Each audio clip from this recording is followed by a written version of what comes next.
Akash Inti, your favorite reflection of you.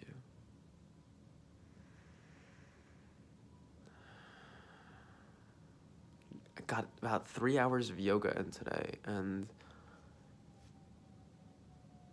what I realized more than anything else when I get a long yoga practice in my day is that the clearing of the lungs and the playing with the breath has such an impact on the rest of your day. This small practice changes the way that you, or that we, interact with what's known as the ether. Been watching a couple documentaries on Gaia. Highly, highly, highly recommend this. Gaia is like the Netflix of like spirituality and occult knowledge, and it's all like videos and such, but I've been watching this one like show, and it talks about the ether field, the etheric field, also known as the Akashic fields, from my understanding as well. And it's that most of matter is not as concrete as we think it is, and it challenges the whole notion of the classical model of physics, the classical model of an atom, and things of all this nature. It talks a little bit about dark energy and all this fun stuff. And so the big takeaway from this, or the big thing that I've learned more and more about this, is that through our breathing, we're interacting with the etheric field. We're bringing energy in through our breath. So we're bringing that into our lungs, then we're expelling it, and as we expel it, we change it, because we change it when it's within our lungs, because it becomes part of us.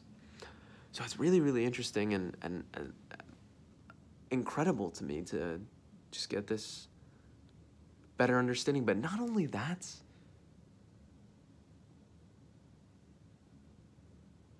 more than anything, it's really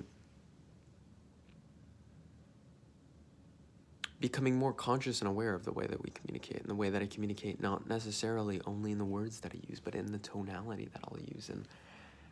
And by becoming more conscious of our breath, how it's flowing in and out, even as we communicate, we're able to craft our sound and our pattern of communication in a way that's unlike any other.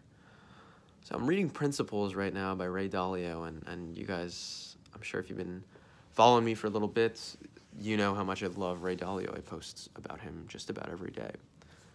And the principle I'm reading about now is work principles, and there's this concept of the idea meritocracy. Well, the idea meritocracy is that the best idea ought to win in an organization. And if the best idea wins in an organization, that organization will win at a high level.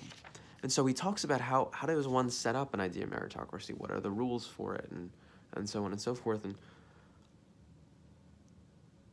how to think through it and how to implement one in an organization. And oftentimes it comes with difficult conversations. It comes with radical honesty and radical transparency. A lot of these principles must manifest in order for this concept of an idea meritocracy to occur. So Dalio talks about his principles, again, his ways of understanding the world that are based on truth and based on natural laws, and writes them down in this book. And it's just, it blows my mind to see how ordered this method of thinking is, and how, from my knowledge and just at a theoretical level, it seems to make quite a bit of sense. And a lot of this was practiced in Bridgewater itself. So really, really cool there. So a couple things I've been playing around with. That aside, stretching, that's really it. It's just breathing and stretching more. and becoming more aware of the self. So important is to become more aware of the self and have knowledge of the self. So